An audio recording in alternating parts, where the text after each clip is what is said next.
All right, Aspire Leaders and Teach Better family, we are back once again this week, and I have one of my favorite guests that it honestly should be yearly. We should have an annual conversation with my fantastic guest, Starr Sackstein, and she has written a brand new book, Making an Impact Outside the Classroom, and so excited about this resource and diving into this topic. But before we do that, Starr, how have you been? It has been too long, my friend. I think August of 2022 was the last time we talked. Yeah, it's a lot has happened. I feel like there's time now. I feel like once you get past 40, time is like a speed warp of It's just true. like you close your eyes and then 1 month becomes 4 months, becomes 6 months, a year, 2 years, and then it's like, oh my God, where did the time go? But things have been really, really good. Live in Florida now, which is unique and different than New Yeah. York. Was ready to leave New York, but I'm still adjusting to Florida. We moved when my son graduated, and he's in college now. He's in his second year. So that was an interesting transition. Being an empty nester now is really, really different. We got two kittens. So, it was like time to get some more young things that needed to look Yes, after. not empty nester anymore. You've got two cats. That's right, which makes it just a little bit more more challenging to travel and kind of lean into the situation of being at home. We've done some renovations on the house, which has been really, really nice. So it's a place we want to be all the time now. It's kind of nice. Oh, that's awesome. Well, yeah, Star, when you moved to Florida, we moved to Colorado, and I'm shaking my head because, yes, after 40, time flies. And I think last year, honestly, felt like the fastest year of my life. It went by so quick. To say that we've been here for a year is crazy. Star, will you just share a little bit? I know, in previous episodes, and for those who are listening, please go back and listen to Star's wonderful interviews in the past. But would you just kind of give us an update to where you are professionally? Sure. So I am still the COO at Mastery Portfolio, and we're basically a small EdTech company that helps schools move to mastery learning, specifically focusing on everything that gets you up to the point where you're thinking about your grading and all the things. But it's really also just like the way we think about learning in general, what that looks like, helping schools move in that direction. We coach teachers, we coach leaders on how to make change in your space. My background is obviously assessment mostly. So earlier this year, I had the opportunity to share student led assessment with ASCD, which was like the last installment of all the pieces of hacking assessment really spelled out. And that focuses on student led conferences and portfolio work, as well as a foundation of a really strong formative assessment process where kids are involved. And the new book, Making an Impact Outside the Classroom, is a complete and total departure from all the stuff that I've done before. I think over the years, I've heard teachers say so frequently, I'm just a teacher. And that phrase is something that is very upsetting to me because I have never met a teacher who is just anything, honestly. So when the opportunity came, I want to say like a year and a half ago, ISTE had their little, I think it was called Aspire little webinar or a half a day conference where I was invited to speak on a panel because my career has sort of done this a whole bunch, kind of taken these alternative routes and where I've wound up where I am now in a consulting space and in a writing space. Um, a lot of people always ask me, how did you get to where you are? And so it got me thinking, maybe other people who are having some challenges in the classroom right now, they need to understand their worth and their value, and that just because you haven't done something else doesn't mean you're ill prepared to do something else. So the book is all about like embracing your strengths, the things you love most about being in schools, and different places you could apply that. If you need a break, like I kind of think of it as a love letter. In the introduction and the conclusion, I speak about potentially going back to the classroom myself. I think it's one of those, it's like a dream in the back of my head, I think, to some degree, that one day I'll find myself in a high school English classroom again or a journalism classroom. And because that's really where I was the happiest, I think. But post-COVID, obviously, there's a lot of challenges, and I think people just need a break. Whether that means going back to school and becoming a guidance counselor and just doing something else in a school, or getting your leadership credentials and moving in that direction, or just going in a different direction altogether and applying the skills you've acquired over the years to a different setting. And one of my favorite parts of writing the book was I have a playlist that goes with it on YouTube of about 13 interviews I did with educators who left education to do other things. And so if while you're reading, you're interested in one of those job titles, you could listen to one of the interviews with one of those folks. And I don't know, it was so much fun to tap into my journalism background and kind of really hear people's stories, why they left, what they love about their new job, and how being an educator really prepared them to do the things they're doing. Man, Star, there's so many wonderful things that you've talked about this book and how unique it is. I love one that you're leaning into people's strengths because I think most people, when they're buying a book, they're thinking about how to improve my weaknesses. Mm-hmm. And the second part is just the fact that it's okay to step away, and if you come back, great. Or maybe you fall in love with something else that you found is now a passion and something where your strengths can better yourself and others through that profession. So I think that's something also, I think, just in education, when I started talking about leaving, it was like, no, you can't do that. You have to stay. You have to be a lifer. You have to retire here, and it, for me, it was like, no, I feel like in my profession right now where I am, it's time. It's time for me to step away.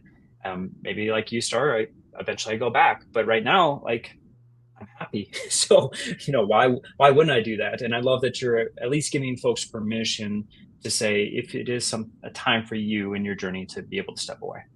Well, to that end, Josh, since you're also not in that space anymore, like, when did you know it was time?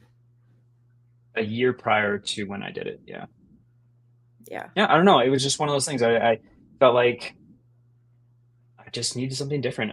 Me and you, before we push record start, I know you're like this too, is that I like to have my hands on a lot of different things, right? Mhm. So I was an administrator, I was writing my book, I had a podcast, I was working with Teach Better, like there were a lot of things I was already doing, but I just was more fulfilled with some of these other side projects that I had where I was like, well, I want to do this full time, or speaking too. It was one of those other things.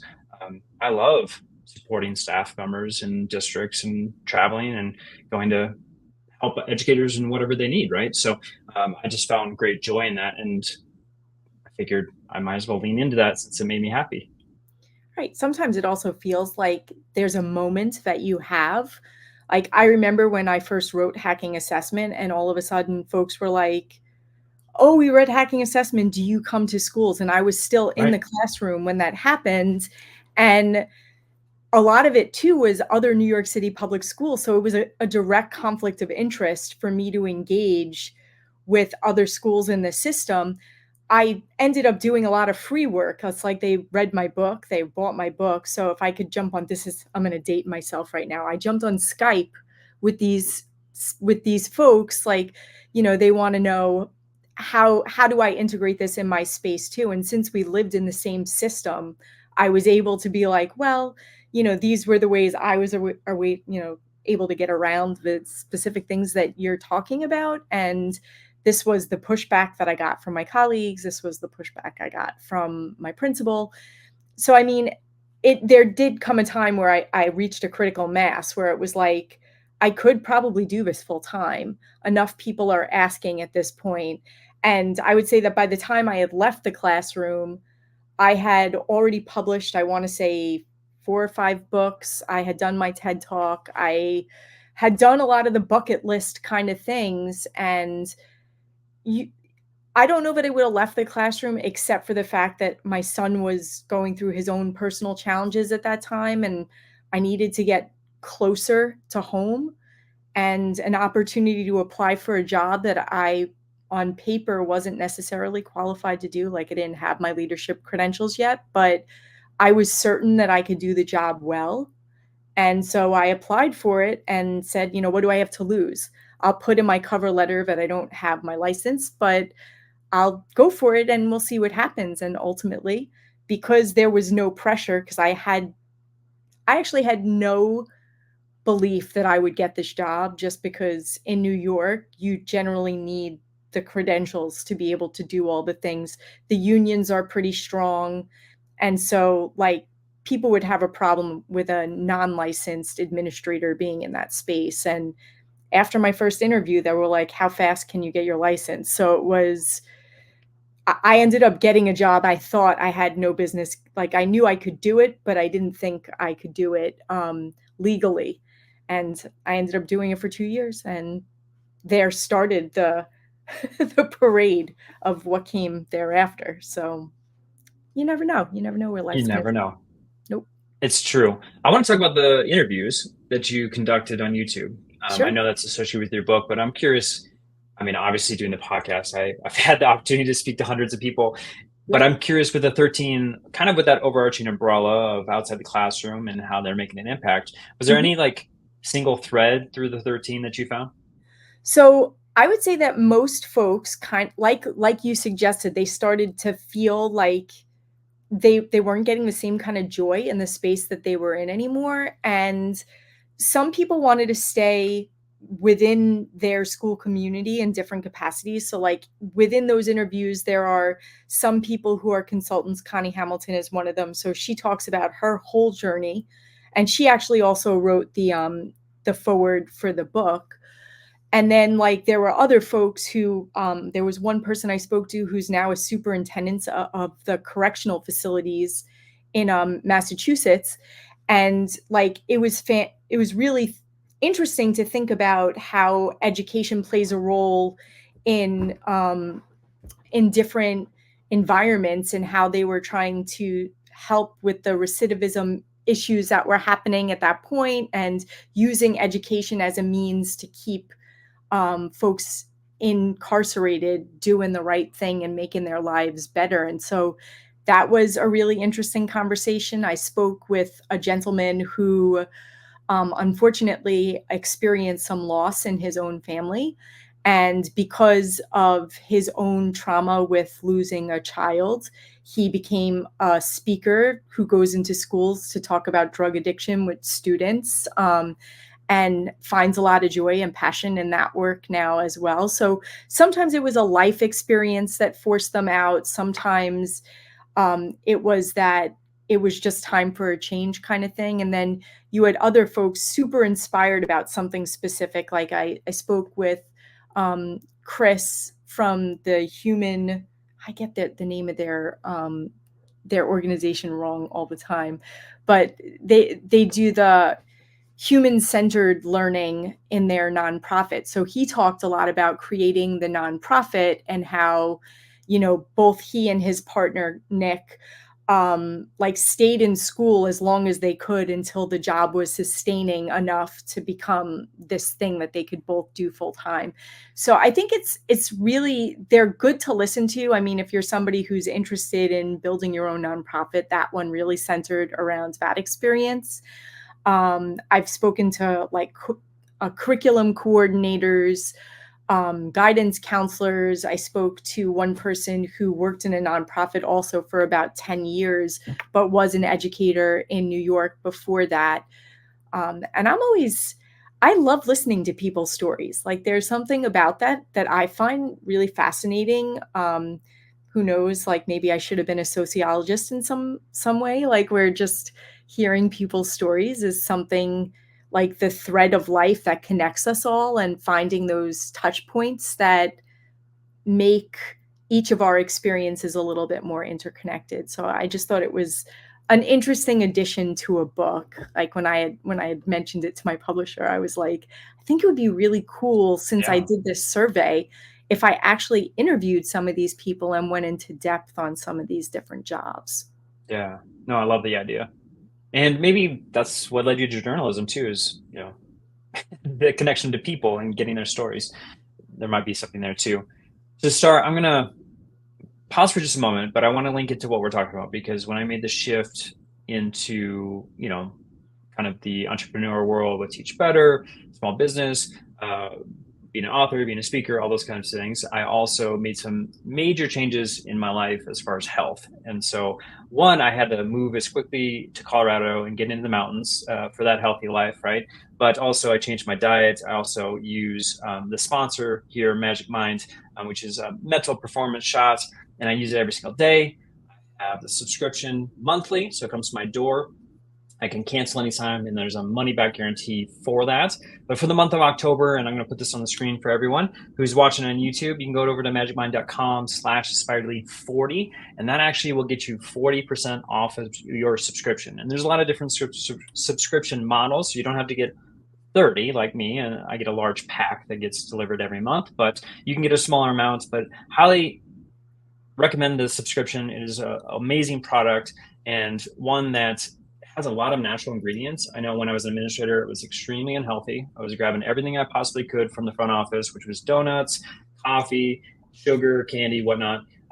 Where this is all natural, it's got natural ingredients, and really what it does is it increases your working memory, enhances your mood. I mean, there's a lot of benefits here. Boosts endurance. It also fights fatigue and also enhances your immune functions, which is huge when you have 6 kids, when they bring home stuff all the way from elementary, middle, and high school into my house. So it's good for my immune system. I've said before, when I've gotten ill, I feel like every time I take Magic Mind, I feel a little bit better. So head over to magicmind.com/aspiredlead40, and then in the checkout, use aspiredlead40 in the code. That'll get you 40% off just for the month of October. So I want to make sure that you are getting as much money off as possible. Love this product. Highly recommend it. All right, Starr, I want to go back to what we were talking about with your book. And Okay. I know for those who maybe are having similar feelings, right? I mean, we've Mhm. talked about a lot of that as far as maybe they're not finding joy in what they're doing. Maybe they feel like, I'm itching to get out and do something different in my life professionally.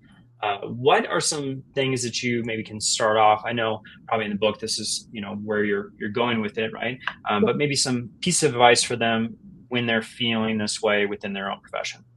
Actually, in the first or second chapter, we kind of I dig right into thinking about how you know when it's time to go and then where to start looking. And Love part it. of that is about clarity. I think that a lot of times we might not be excited about where we are, but we aren't sure what we want to do next. And so we have this holding pattern of like, until I have a very safe place to go, I don't want to take a huge risk because we have family obligations, we have other kinds of financial obligations. It's really hard when you're a middle-aged person with a lot of responsibilities to leave a very consistent, safe, and secure job. Education is such a secure job. You've got benefits, you've got probably decent pay, you have really good vacation time. There's lots of great things that kind of get built in there. So you are definitely taking a risk. And one of the activities that I say folks should do at the beginning, which someone recommended to me a long time ago, is to write the job description of what you want. So, like, kind of thinking about, what do I love most about my job? What don't I like about my job? Where would I be interested in growing? And then what is the title I want? Start with that. What does my job description look like? What would my day to day activities be? Who would I be interacting with? And really create like a really comprehensive job description with a schedule. And then when it comes time for you to start looking, you have a much better idea of what you're actually looking for. And then, at least if you have to be in that holding pattern in your current job, you have a very clear direction of where you're going, and probably a much more a higher likelihood of finding what you want. And maybe even you could bring that job description to your boss at work and say, hey, I'd like to be a part-time instructional coach, which is something I actually did before I left the school I was at the longest. And I was like, I would love to mentor the new teachers in the building, and have like a shortened schedule so that I could work with them and also maintain a model classroom. Like, I thought that would have been really awesome. And the job that I got right after that one was actually an instructional coaching position that was just that, where I still taught 3 classes a day, but I was running the teacher center and I was coaching other teachers. And that one turned out to be my favorite in school position. So I think sometimes just doing that clarity work for yourself is the best thing you could do to make a good best choice. But to go back to that idea of giving yourself permission, it's also okay to try something. And if it doesn't work out, you don't have to stay for another whole lifetime. You could decide that you took a risk, stay until it's not the right fit anymore, and then move on. And it's a lot easier to move on when you haven't been in a space for like 10 or more years. I found that after I left the long job, losing Yeah, all the leaving all the subsequent ones was a lot easier. for sure. No, I love that. Yeah, it's just getting me thinking about just, uh, I appreciate that you're saying that you found your strengths and then you also had the courage to go and ask because it can't hurt to ask. And then if they do build the position that you dream of, you're going to be so much happier moving forward. But also, it's going to fall in line with the strengths and your passions and your love. Mhm. And I've done that before too. When I was kind of in my darkest time as far as administrator, not enjoying the job, I kind of had to go back to my why. Why did I do it in the first place? And then I started to write on my board just like these lines of why I was in this job. And then I started to look at what were the projects and things that I was in charge of that fell in line with those. And what I realized was nothing fell in line with those at that time, which was why I was so Unhappy. melancholy about it. Yeah, I was down. So then I was, okay, what can I build to then fall in line with those, which is my passions, my love. This is why I did the job in the first place. And once I started to build those programs and get the permission to do those, that's when I started to become happier in the job. Yeah. Well, I mean, now you're doing some stuff that's so different. You're a perfect example of like who have also sort of followed their own path. Like, so you made Yes. that first step, right, to get to the next job. What was it like when you left the school-based job to do what you're doing now? Like, how did you know that was the right time?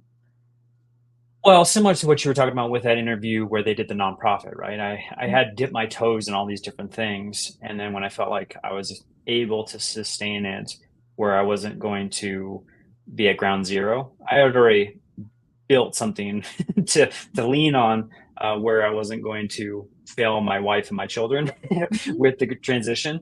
I felt like I was stable enough to be able to move on and into that world. So, I mean, it was one of those things where I wanted to experience it to see if I loved it and liked it. And once I did, then it was about building up something that was sustainable and to make that pivot for myself. I just felt like that was the responsible thing to do. And then also I think it made it just a smoother transition also. Well, I mean, going back to what you were saying before, even in your little advertisement, when we think about the things that make us more focused in the work that we're doing and the things that, like there's still so much learning to be done regardless of what role that you're in. And like getting to that place and then making determination like these are the things that I like. The one thing that about a post-COVID world is you can do a lot of different things Totally. and make your own schedule and have those flexible hours and still have, all the bells and whistles that you could possibly want. And I think sometimes you just don't know what you don't know. And It's true. when you've been in a teaching gig for a really long time, the world changes outside a lot more than you realize, because things inside schools don't really change all that much. So, No, you the know, change is very slow yes. in the educational world, which is very different from outside of that. So yeah, no, there's a lot to think about here, Star, for those who are listening. And I want to talk about a couple more things that you're doing. I know you talked about the ASCD presentation, and I know it's in line with the book. So, do you mind just sharing a little bit more about that presentation? Because I know you speak all over the country and you do keynotes and a whole host of things.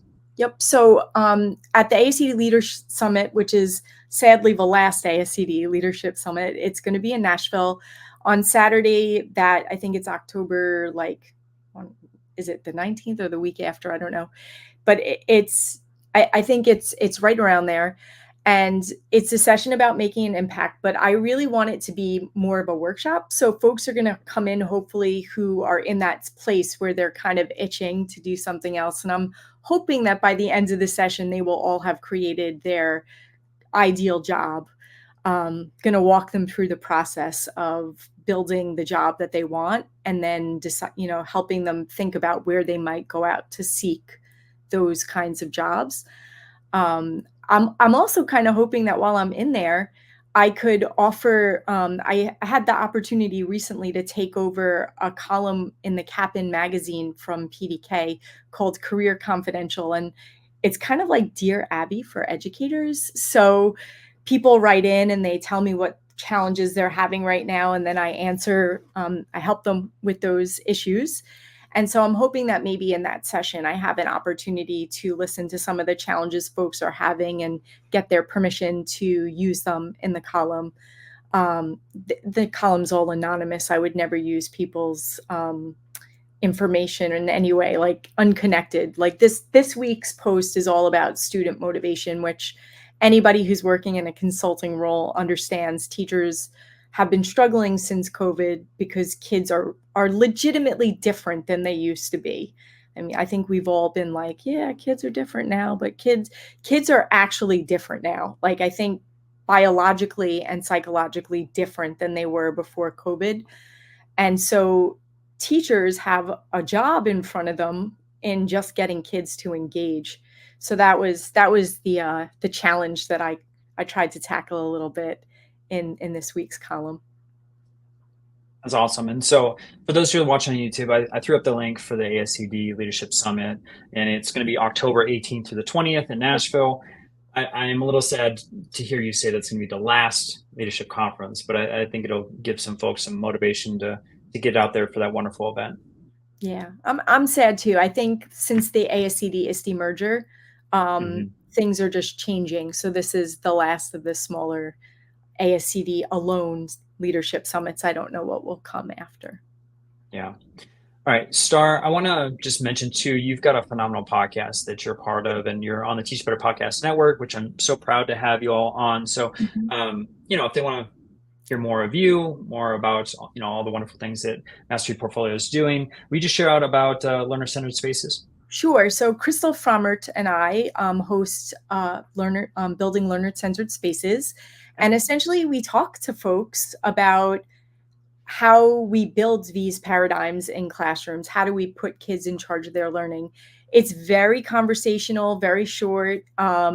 We kind of follow the lead of our guests. So although we have the same questions we ask every time, sometimes someone will say something that just sends us in a totally different direction, and we follow that direction. And it's made for some really interesting conversations. We've spoken to folks at every kind of level of education. A few months ago, we actually even had one with students. My son was on it, and so was her niece. And we talked about how kids feel about being in learner centered spaces and what that looks like and feels like for them also. And I think there are lots of people doing really awesome things that are all about kids who don't take the opportunity to share those things with other people. And you don't have to be somebody who's written enough books to have an Amazon page of your own to be someone worth listening to. And I used to say this to folks too with blogging way back in the day when I was blogging for Ed Week, and blogging was a big thing, like when it was just becoming a big thing. And people are like, why would I even want to blog? I was like, people care about your story, and only you can tell your story the way you can tell it. So, it's about having that confidence to share as much of yourself as you're comfortable sharing in a space. And the podcast is like that too. No, it's so true. I mean, to be honest though, Star, I felt the same way when I was asked for the first time to be a guest on a podcast. I was like, who am I to be a guest? Because at that time I felt like similar to the statement that you said before, right? I'm just a teacher. I was just an administrator, and but that's not true. That's thankfully the host was like, no, you have great value to share, please get on. And that's the same, for anyone out there that's listening. Your voice is important, your experience, the wisdom that you have is important. So if you have an opportunity to blog, you have an opportunity to jump on a podcast, build your own podcast, goodness, Mhm. make sure you're doing that, because a lot of people would benefit from, just like what Star was talking about. Star, I want folks to connect with you in every possible way. So Mhm. how would they do that? What would be the easiest way? The easiest way, on LinkedIn, it just Starr Sackstein on LinkedIn. My email's mssackstein@gmail.com. And then basically my website, mssackstein.com. So everything is branded Ms. Sackstein with the exception of Instagram. And I think my Instagram was always like more of a personal space. So Sure. it's, you know, not that, I mean, if you like watching cat videos and seeing pictures of cats and kids and travel pictures, then come visit me on Instagram. But most of my work stuff trickles through the website and LinkedIn. And I have a love-hate relationship with X now, but the platform Don't we formerly all? Twitter. Um, Yes. I just, you develop, I spent years developing that audience and spending so much time in chats and doing all these things. And now I have this beautiful audience that I don't want to fail, but at the same time, I find myself on that platform less and less. Until very recently, I had never been porn spammed on Oh, Twitter. And now it is a weekly now occurrence. now you're Um, scarred for life. yeah, I don't know how I got on their list, but it's like I get the most random direct messages from people, and the ads that are on there are just not really No, professionally desirable, we'll say. that's Um, very good language to use, Star. Very eloquent. yeah, I but would have said something way worse. LinkedIn seems to be the safest, Yes. most professional space to be on. So if folks don't want to go directly to email, you could reach me through my website or through LinkedIn, and that's probably the best way. Well, I love you on Instagram too. I love, especially when you go to Colorado and seeing the trips that you go on. And also, I mean, you were talking about your son going to college, which Mhm. blew me away. I almost fell over because I feel like when we first started talking to you, it was like just any middle school, maybe getting into high school. Like Uh-huh. time has flown, my friend. Goodness. All right. Well, I love talking with you, Star. I appreciate you Always. being on once again on Aspired Lead, and I just appreciate your friendship, who you are as a person, how you're assisting educators, and just the love letter that you've created in this brand new resource and book. For those who are interested in the book, I'm going to have the link for you to be able to purchase that through the show notes. So if you go over to joshsamper.com, you can get information as far as connecting with Star. You also get the information about the book. Also, if you're heading over to YouTube, it'll be in the description there over on my channel, Joshua Stamper, and then also be on the Teach Better YouTube channel, which is a growing community. So make sure you're subscribing to both of those. And with that, Star, it was so much fun once again to catch up, and I Always. appreciate you so much. Mhm. Back at you.